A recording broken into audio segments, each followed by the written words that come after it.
কবিতার নাম তিক্ততার ছায়া। স্বরচিত। ভূমিকা: স্বামী স্ত্রীর সম্পর্ক একসময় মধুর, কিন্তু যখন সন্তান আসে আর অভাব অনটন চেপে বসে, তখন সেই সম্পর্কের দেখা দেয় তিক্ততা। এই বাস্তবতাকেই ফুটিয়ে তোলা হলো কবিতায়।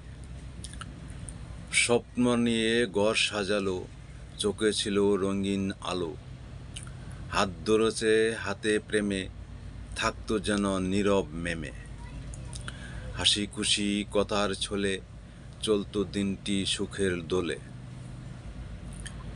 চোখে চোখে কল্পনা যে ভবিষ্যতের তুলির রঙে, হঠাৎ একদিন বেজে ওঠে নবজীবনের ডাক যে ছুটে।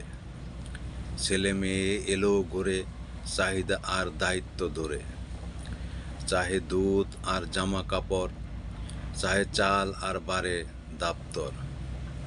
বেতন কম, বাজার চড়া, সুখের ঘরেই লাগে ফাড়া।